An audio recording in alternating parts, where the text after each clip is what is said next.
Hi, I'm James Naylor Green, professor of Brazilian history and culture at Brown University, and the national co-coordinator of the U.S. Network for Democracy in Brazil. And this is Brazil Unfiltered. Today, I have the enormous honor of interviewing Mauricio Moura, who is the founder and chief executive officer of IDEIA Big Data, formerly IDEIA Inteligência, which seeks to transform and integrate data, facts, analysis, and experiences into intelligence, all in real time. He is also a visiting scholar at the George Washington University and a former investment officer at the International Finance Corporation. He holds a bachelor's degree in economics from the University of São Paulo, a master's degree in social sciences from the University of Chicago, another master's degree in political management from George Washington University, and a PhD in public sector economics from the Fundação Getúlio Vargas. Welcome, Mauricio. It's really a pleasure to have you on Brazil Unfiltered. James, thanks so much for the invitation. The pleasure is all mine. So we're going to talk about a lot of things today, but first I'd like to have your overall assessment of where the presidential race is in general terms, understanding that things can change from day to day. What's it looking like at this moment? James, I think this is a re-election cycle, and any re-election, the key question for the Brazilian voters is if Bolsonaro, the current president Jair Bolsonaro, deserves to have another term in office or not. As of today, most of the Brazilians, they reject the current government, the current way that Brazil is being managed, and that makes the re-election very hard for Bolsonaro. And as you know, many presidents in the Americas, they did suffer in the re-election bids. There's the example of Mauricio Moura in Argentina, even Donald Trump in the US. They were not re-elected mostly because their term in office was more disapproved than approved. So right now, this is the biggest issue for the Bolsonaro government. As you know, the Brazilians are suffering in many economic issues. They are having trouble to deal with inflation, with unemployment, with the increase of poverty, and anything related to economics goes to the account of the president. So the success or not of the re-election for Bolsonaro will go through his popularity, and his popularity is very linked to the economic performance of Brazil. And right now, many people are struggling. Having said that, we have regions of Brazil that are better off, especially the regions that are related with the agribusiness. And of course, those regions heavily support Bolsonaro and heavily approve the Bolsonaro government. And just to conclude here, we have in this election, of course, a very known figure as former President Lula. And he comes with a lot of memory, especially for the low-income voters, especially from the Northeast and the North of Brazil, that he's a very popular figure, including he's a much bigger figure compared to his party, the PT. But on the other hand, he also brings the rejection of the PT. The middle class in Brazil still carries a lot of rejection for regarding the PT years, because of the corruption scandals, because of the way especially Dilma handled the economy in his second term. So we have two different questions on the minds of the voters right now. First one is Bolsonaro deserves to be 4 more years in office. And the second one, if the PT and Lula, they deserve to get back, to be back on the presidential palace. And right now, there's more people that disapprove the government than people that actually rejects the PT. So as of today, of course, Lula, I think in my opinion, and this all the polling and data that we have seen, is the front runner. So I want to come back to that in a minute, but let's go and look at what the press in Brazil has talked about, the third way. The candidates that in the past supported Bolsonaro but have broken with him, such as Sérgio Moro, the prosecutor of the car wash operations, who has been running as a pre-candidate, but has recently indicated that he might put a pause on his campaign, and he's still looking for a political party to support him. We have João Doria, the governor of São Paulo, who just recently resigned in order to run in the elections, because Brazilian election law requires a sitting office holder to resign 6 months before the elections. We have Ciro Gomes, the several times candidate for president, a former minister of Lula's government. They're all polling not very well. In the recent polls, I think Sergio Moro and Ciro Gomes were getting 7 or 8%. That could probably shift as things are changing. Doria has been only getting 2%. And then we have Eduardo Leite, the former governor of the state of Rio Grande do Sul, who came out as a gay man recently and who has very low national recognition, but had challenged Doria in the primaries and now of the party of Brazilian Social Democracy, and now is trying to articulate some kind of slate with the opposition party, the MDB or the PMDB. So where does this third way fit into this whole electoral chess game? That's a very important question. It's interesting because since I start polling presidential elections in Brazil, I've never had a window of opportunity for, I would say, the third alternative. In 2014, we had a very polarized election, former President Dilma against former senator from Minas Gerais, Aécio Neves. But even at that time, we didn't have a demand on the society, a demand of the voters to an alternative. But we do have in this election cycle. And it's interesting because every time we do, when we are polling this since like for many months, there's half of the country that will be very open to vote for a candidate that would not be Bolsonaro nor Lula. However, this demand is very, I would say, different. So we have people like you mentioned that would vote for Ciro Gomes that are more left, and we have people that love Sergio Moro that would never vote for PT, and they are very frustrated with Bolsonaro. They would vote for Sergio Moro. So, but what happened is that we don't have a project or a candidate or a figure that actually concentrates all the people that don't want to have to choose between Lula and Bolsonaro. And it's a very important thing to mention is that one of the most important data that we gather is the spontaneous voting intentions. What is that? When we ask the respondents, the voters, who they would vote for president, but without giving them any options. They just say whatever candidate comes to mind.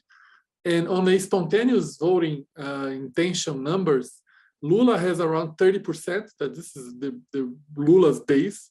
Bolsonaro has 20%, that's the real base, the 20% of spontaneous vote.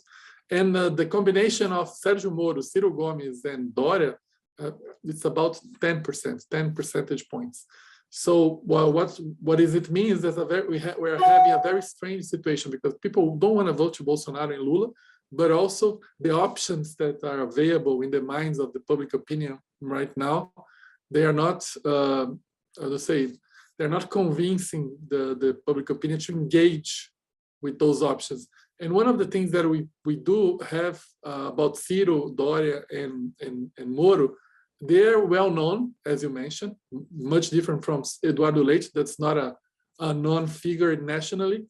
But Ciro, Doria, and Moro, they have one thing in common. They are very controversial figures. So they are well known, but also they carry a lot of rejection for different reasons. Each one has his particular history and background. But it's tough because you have three options.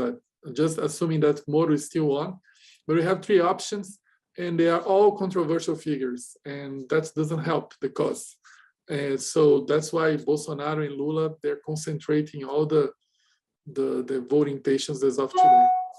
And because it's a runoff, between the top two candidates, if one of these third way candidates doesn't kind of outbeat Bolsonaro, then it will be in the second round of the elections, Lula and Bolsonaro. So Mauricio, you have a very sophisticated research and survey company that you have been doing really excellent polling. I have a very informal and unprofessional research company, which is called Data Green, where I basically, when I get into a Uber or a taxi in Sao Paulo or Rio, I ask the driver where they're thinking, how are they thinking about the elections. I explain I'm an American, and I explain I don't really understand Brazil. They never question why I speak such good Portuguese, but that's okay. And the first thing everyone says is, well, it looks like Lula is ahead. That's something that the polls have been saying consistently. So that's kind of a popular notion. The second thing they say is, but I don't trust the polls. And then I enter into a conversation about why companies such as yours have no interest at all in fabricating false information, because it will destroy your business. No one will hire you to do your work if you're doing something that is not really close to reality.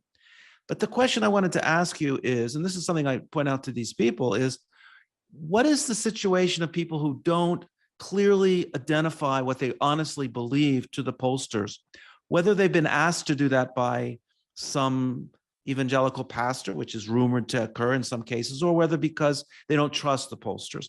How do you account for that as a professional pollster dealing with those people who might be concealing their real intentions? That's a very important question. One thing that is not helping at all, as you said, polling, we live by reputation. So we need to do a good job, otherwise we don't have a good reputation and nobody will trust our numbers. But one thing that it's a disservice for the cause of providing available data for the public opinion is that we had in the last decade many heads of states and politicians and leaders that, of course, when they don't like a specific result, when they don't like a specific poll, of course, they try to undermine the source of the poll. So this is something we have to handle. As you know, in the United States, also Donald Trump, many times he did emphasize that he didn't trust pollsters and polling, and that translates to a challenge, because especially in the US, not much in Brazil, but some people that don't trust polling at all, don't trust surveys, they sometimes don't want to answer those surveys. And this is a challenge for us, because we had this, especially in the case of Brazil, especially people that are core and heavy Bolsonaro supporters. Sometimes you call in a random basis and ask that you were gonna run a survey, and they say, I don't trust surveys, I don't trust polling, so I'm not gonna answer. And of course, we miss that answer, and this is a challenge that we have to tackle. But on the other hand, there's the good thing about what's happening in Brazil right now is that we have a more supply of polling than have never had before in Brazil. We should have like 2 or 3 or 4 maximum polling institutes. Now in Brazil, as you mentioned, in a weekly basis, we have many different polling institutes releasing results, and people are discussing those results. So it's much tougher to say that the polling doesn't work, because then we have a lot of professionals engaging in doing a good work. But saying that, one of the things that we have to keep in mind is that usually those people that don't say they don't trust but polling, they're very engaged with the narrative, with the leadership that, of course, send a message in a very constant way that you should not trust polling, you should not trust press. It's not only polling, there's people also don't trust the media as well. So that's something about the new era of direct communication through the social media, through the apps in the mobile. So anyway, this is a challenge, this is what it is, and we have to work on that and to try to do the best job possible. So I have a curiosity here. How do you then compensate for this possibility of, or is there any way to be able to adjust for those people who don't trust or who might not be honest in terms of their answer?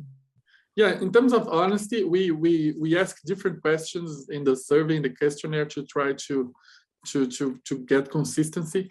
But if someone doesn't want to answer the survey because they don't believe in surveys, of course, we're going to try to find someone with the same profile, and we're going to keep trying and keep doing interviews. But this is a reality. and that's something we need to engage and try to find and keep doing. There's no other way to do it. And so you have a specific sample for a given survey of a certain number of people with a certain demographic profile in order to reflect the society. How do you do the projections based on that group of people that you've actually gotten answers from? How do you then project that in terms of national results? Yeah, no, we have the good thing about Brazil that we have a very developed sampling of the Brazilian population, the universe, and that's a two-step sampling process that we always go to the sampling, and it requires that it includes regions, includes gender, includes age, includes level of income, and we try to match that. And it's have been working well. Of course, in Brazil, and this is an important thing to say, we didn't have a census in the last couple of years. Of course, the census is a very important component of sampling. But we have other kind of data gathering from the official sources that we work with. But I'm very confident that, and one good thing about Brazil right now is that in the past was it was very hard to reach people only doing cellular phone interviews. But right now in Brazil, even the low-income people in Brazil, they have cellular phones, and it's became much easier to locate different groups that were much tougher to do in the past. So when you do an interview and it's only cellular that the people that you're reaching out to in the surveys you're doing? I'd say 95% is cell phones. Yeah. People almost no one has a landline anymore. It's pretty rare, except for in a business, perhaps. It's really unusual for people even in their homes to have a landline. Yeah, it's becoming very, very, very difficult to find someone that has a landline. So we're saying that the next election cycle, I think we're going to be 100% cell phone. And so what is the influence of fake news and WhatsApp and Telegram and other social media formats for interfering in election polling or even election results? Can you talk a little about that? Yes, I myself do a lot of research in fake news and elections. And historically, the one election that really fake news was kind of very important to the final outcome, of course, was the Brexit referendum. As you know, the Brexit campaign has the main message was that the United Kingdom would save 300 million pounds per week, and they would transfer that to the health system. That was a completely fake argument, but 55% of the Brexit voters believed it in that argument. So that was a very critical fake news that had a huge historical implications. In Brazil, in 2018, Bolsonaro won with a very high margin the election, but most of the Bolsonaro voters, and we polled that after the election, around 50% they believed in the history of what some fake news that were spread about the Fernando Haddad, the other PT candidate, especially they were delivering homosexual kids to the schools. This was a very popular fake news that most of the Bolsonaro voters believed it. I don't think they voted in Bolsonaro because of that, but they believed in the fake news. So fake news is huge, especially on most of the people got messages from friends and parents and family, and they do trust. And I did a survey for Folha de São Paulo, a local paper in Brazil, and they 52% trust more family and friends than the traditional media in Brazil. So it's a tough battle. It's not going to be, and the fake news are becoming more and more complicated each election cycle because the technology is there to spread the fake news.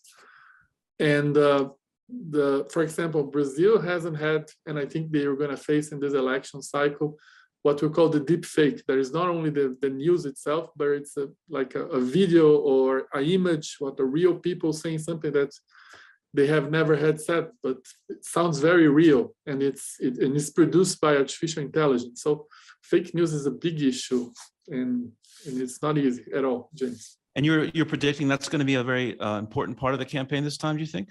I think it's going to be, because one thing that I'm projecting is that, as you know, the election itself is going to be very polarized. and most likely we're going to be in August without many window of convincing voters. So basically, the two main campaigns, the Bolsonaro field and the PT field, they're going to basically be hitting each other, basically trying to disseminate bad content about the other camp, and this is the perfect scenario for fake news. That said, I don't think the fake news are going to be something important for the result itself. We have seen this in the US, Biden against Trump. There was a lot of fake news, but because we didn't have many voters to convince, we're basically get out to vote kind of campaign. But so I see a lot of fake news, but I don't see, and maybe I'm being very optimistic on that the fake news are going to be an important component on the outcome of the election. But if the poll numbers, which are roughly 43% for Lula, 32% for Bolsonaro, could change in the coming weeks, that's a large margin of people who are not on either side. That's 30%, so 25 to 30%, and that's the tipping group, it seems to me. Now, in the United States, it was like 1 or 2%, I think, were the tipping, those undecided voters. But you're arguing that the polarization will consolidate most people as being clearly for or against, and we won't have a situation of the last minute going into the polls and making a decision, which seems to have been the case in the past in Brazil. Maybe I'm wrong about that. No, one thing that the Brazilian presidential elections, they always present to us is the concentration of voters against the PT. Even the elections that PT won, one candidate always get voters that they are undecided, but they vote against the PT. That happened in 2006, 2010, 2014, and that happened in 2018. Bolsonaro almost won in the first round. I don't know if you do remember. So one thing that I'm expecting is that by the end of the campaign, people are going to concentrate votes in one candidate that potentially can beat Lula. As of today, this candidate potentially will be Bolsonaro, most likely. But this is for sure. Brazilians, that's why, for example, the PT has never won an election in the first round. They always won in the runoff, because there's a lot of people that concentrate vote against the PT, not for a candidate. But if Lula has a lower rejection rate than Bolsonaro, and Bolsonaro has more than a 50% rejection rate, it seems pretty hard for him to win if his rejection rate is over 50%. How does that work out? No, it's very hard. It's very hard for Bolsonaro. He has to. First of all, he's gonna get a lot of ground. He's gonna gain a lot of voting intentions. But in order to win, he has to change people's mind. What does it mean? People that right now are disapproving the government, they should be able to approve the government in order to vote for Bolsonaro. So he has to do something about those voters that are rejecting the government. We have like 10 percentage points, 15 percentage points maximum. There are voters that voted for PT in 2014 and voted for Bolsonaro in 2018. Those voters, they don't regret voting Bolsonaro, but they're not happy with the current government. So those are the key voters for Bolsonaro to change minds. And it's tough because those are the people that are more hurt by the economy. So that's a very key challenge. On the other hand, the PT has a significant rejection. We're talking about 45% of the Brazilian voters that don't want to see PT back in power. So it's interesting because Lula exists because of Bolsonaro, and Bolsonaro exists because of Lula. Right. So what will be the role of the COVID treatment of the pandemic here in Brazil, the way that that Bolsonaro treated it? Is it fading into people's past and it's something that is not currently concerning them, or is it something that could really affect the way people are thinking about how to vote? No, I think COVID is an interesting thing because in every country that COVID was an issue during the election period, of course, the incumbent and the people in power, they lost.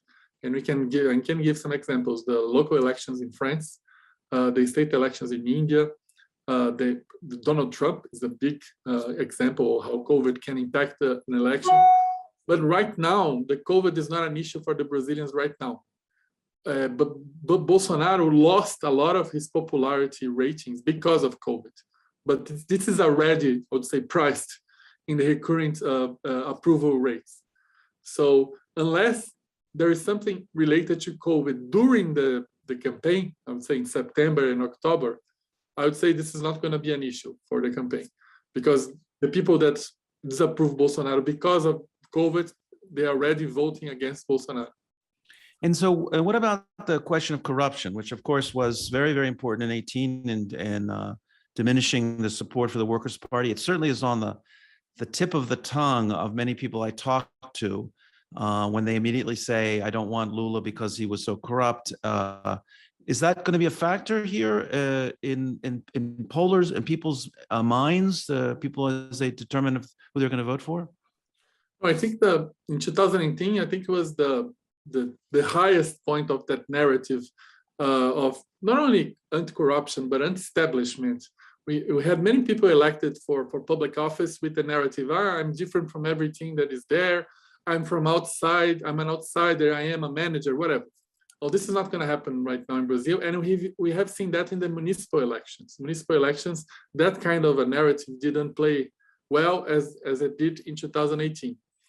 So corruption is not the main issue of these elections. I always say that the former minister, Sergio Moro, would be elected in the first round in 2018. And as you know, he's having a lot of trouble to get in the double digits right now.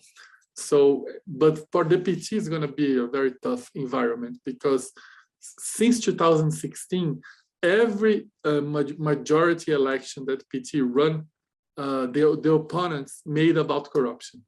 So it's very tough to go to a campaign that everybody's going to talk about all the corruption of the PT. And that will have a very concrete consequence. All the people anti-PT are going to concentrate votes in one candidate. But as you mentioned, right now is I would say a battle of rejections, and the rejection of the government is higher, is greater compared to the rejection of the PT. But it's tough because the opponents and the narratives are all going to be about corruption. This is a very tough campaign to be. And how is gender going to play in this election?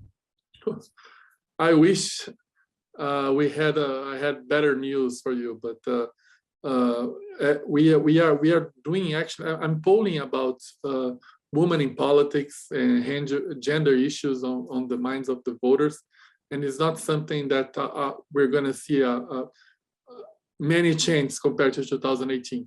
The change that we're going to see are going to be based on the legislation that now forces parties to have a percentage number of women candidates, force parties to allocate resources to women candidates, but this is not an issue in the minds of the voters. And one of the interesting things that I am very concerns me is that even the female voters, they don't actually want to vote for female candidates. It's a very complicated situation. So I don't see many improvements. Though if in terms of women voters' intentions, it seems that there's a polarization there with many more women against Bolsonaro. Is that correct? Or is that not an accurate result of the poll? No, it is. We have more women against Bolsonaro, but it's not something significant. Okay. And remember, the last election, during the campaign, we also had a lot of important considered number of women against Bolsonaro, but in the end of the day, they voted based on the rejection of the PT, not for Bolsonaro. So that's going to happen again. So you mentioned earlier in our interview that Bolsonaro is, or people have been concerned about polling and then election fraud, and the possibility that Bolsonaro has articulated he doesn't trust the results. If he doesn't win the elections, he might not really recognize them. What are you seeing in the numbers about the threat to the actual Institute of Democracy should Lula eke out a victory over Bolsonaro? Oh, James, I think this is what concerns me the most, because we have a lot of signs, bad signs about this election process in Brazil. The first bad sign, as you know, we are going into a very polarized election. So I don't see that we're gonna have too many debates itself. we're going to have basically narrative battles. And this is and what happens, studying what happened in other countries, including the US, is that there is a very likelihood of violence in this election. Of course, we had an episode of violence. What happened with Bolsonaro was a violence, and but this election, the things are much referring more... to when he was stabbed in September of 18 by a deranged person, and therefore didn't participate actually in the debates, because and which it says he's a very bad debater. I think this has actually ended up to his advantage, because he didn't have to go on stage and show how inarticulate he is. Totally. But Brazilian democracy is not like used to violence in an election campaign, like Mexico, for example. So I see a lot of likelihood of violence. One of the things that we are polling since 2018 is the level of trust in the voting machines in Brazil. And just to give a number, in 2018, before the election, only 10% of Brazilian voters did not trust the voting machine. As of today, almost 4 years later, 30% of the Brazilian voters do not trust the voting machine. And we don't have any explanation for have a 3 times this number. And another thing that we're doing, and it's not like a sampling statistical fashion, that every year I do interview the military police from 4 states in Brazil, every year since 2017.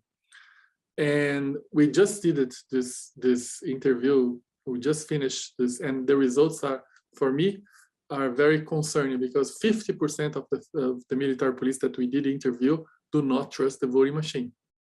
Wow. And 40% think that Bolsonaro are going to be something. They don't trust that the judiciary system will treat Bolsonaro fairly in the election. So, and this is something concerns me, because if the military police, that's an institution, an important institution in the Brazilian election process, they are divided. So if you should trust the process or not, this is something new in Brazil. So I'm very concerned. And on top of that, even if Lula is the front runner, but Lula is not going to have like a wide margin against Bolsonaro. We're talking about 5, 6, 4 percentage points. Of course, 5 percentage points Brazil is a lot, millions of votes, but we're not talking about a super victory. So the things are going to be, and this is the perfect scenario for Bolsonaro, does not accept the results. And this is something that we have never faced it before after the dictatorship period. So I'm very concerned. So it did, you're right in terms of an all-out challenge, but I think Aécio Neves did question right after the election of Dilma Rousseff in 2014, but that kind of fell apart. It didn't really get traction. But Aécio Neves was not the head of state. It's a big difference. Mm-hmm. Aécio Neves, right now we have the president itself, and you know we have seen this as Donald Trump did. We have the president itself, the institution itself, working against the voting process. And you know, the voting process in Brazil is much more, I would say, reliable than the voting process in the US. So it's, absolutely. So it's tough. We have never faced this. I'm very concerned, because we see the Brazilians are going to be facing an election that it's going to be nasty. And then we have a president that said they will not accept the results, and people don't trust the voting machine. So this is a tough combination for me. So recently, the country marked the 58th anniversary of the military coup of 1964. What are people's attitudes, based on polling data, towards the legacy or the history or the existence of the dictatorship of 21 years? Is there a rejection of that still, or what's the situation? Honestly, this is not an issue for the Brazilians. Most of the Brazilians, first of all, they were not born, so they don't recall the period. They don't remember. It's something very distant. This is something that are discussed, I would say, about 5 percentage points of the Brazilian population. Most of the people are not. This is something that they really don't care, actually. So it's not a nostalgia for the past, but I think what I hear you saying is that there's a possibility of an authoritarian presence mobilizing the military police and perhaps the army to carry out actions to actually challenge the elections and maybe go further than that. Yeah, no, there's a good thing about that, and there's of course a bad thing. The good thing is that all the discussion and when the president says that the dictatorship was something good for Brazil, actually the public opinion, they don't care. Whatever he says doesn't affect what they think about or not think about the dictatorship. But the bad thing is that they don't have a recollection about how bad it was, and when he, and we don't know, and when you don't know, higher the risk of re-engaging practices. I'm not saying that dictatorship are going to be back in Brazil, not at all, but the practices, the authoritarian practices, they don't have this recollection. So that's bad. So what would you advise our listeners, many of whom are learning about Brazil? One of the ideas of Brazil Unfiltered is to expand knowledge about Brazil in the United States. What would you advise them to pay attention to in the next 6 months? What are the things which are going to be particularly helpful in understanding what's going to happen on October 2nd, 2022? In a more macro level, James, of course, would be the economic performance, because in the presidents, they are accountable about the economy. So this is something Bolsonaro cannot fight against. He's going to be accountable. Whatever happens in the economy, he's the one that's going to be responsible. So the economy plays a very important role in this presidential election. Played in Brazil, played in Argentina, played in Mexico. So this is in a micro level, and this is something very important that we don't talk too much. That as of today in Brazil, as you know, the Congress, they have a lot of power. And I'm talking about budgetary power, political power. Right. And most of the parties in Brazil, when we talk about with the heads of each political party in Brazil, the real election is not the presidential election. The real election is the Congress election, because the money is there, the power is there. So it's very important to understand how the politics we play in Brazil, not only, of course, who's going to be the next president, but how is going to be the next Congress. Because this is a very key. As of today, the Congress has a lot of power to decide where the money goes in the federal budget. And this is a legacy of this government. So, and all the resources, as you know, right now, the Brazil has public funding for the elections, what they call, and all the resources of the political parties, or most part of the resources, are going into the Congress election, not to the presidential election. So it's very important for the Americans to see how the Brazilian Congress are going to look like next year. Plus all of the additional budgetary allowances given to Congress people in their districts in order to inaugurate a school or a clinic or a hospital to get support. And if Lula doesn't get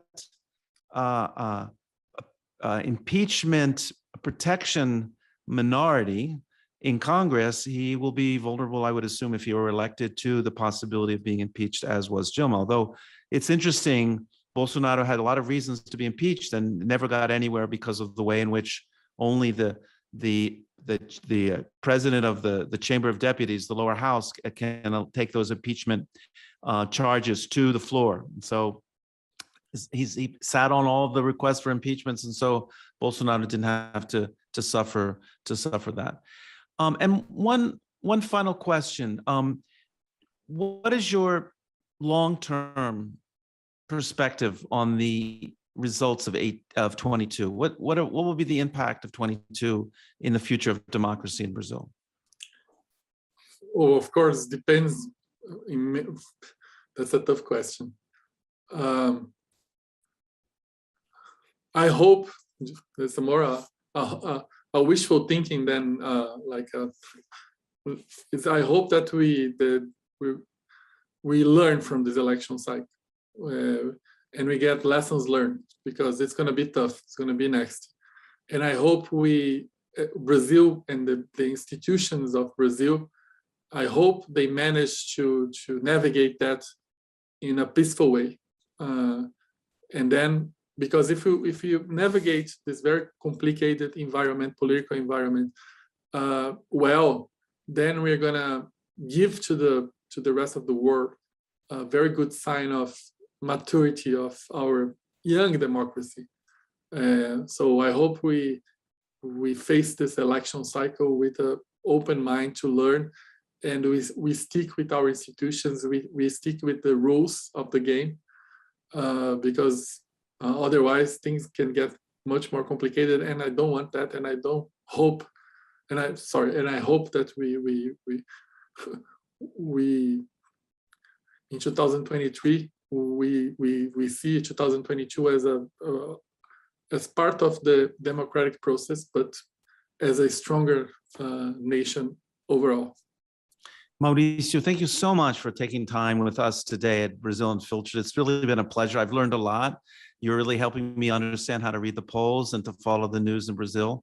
And we're hoping that you'll be able to join us in the second semester of the year to give your up to the date, close to the election analysis of what's going on. Thank you so much for joining us today. James, thanks so much for the invitation. And above all, congratulations on the work you guys are doing and on the initiative. That's very important for us and for anyone that seeks to understand Brazil better. Thank you so much. I hope that you enjoyed the interview. Brazil Unfiltered is part of the Democracy Observatory and supported by the Washington, Brazil office. If you would like to subscribe to our weekly bulletin on the Brazilian elections, you can do so by writing to www.braziloffice.org. If you missed a recent live broadcast of Dialogues for Democracy, where experts discuss the integrity of the Brazilian electoral process, please check out the video of the event, which is available on this channel. If you are watching on YouTube, don't forget to like the video. And if you have not yet subscribed, please do so. And if you are listening on Apple Podcasts, please leave us a 5-star review to help other people find the program. Until next time, até a próxima.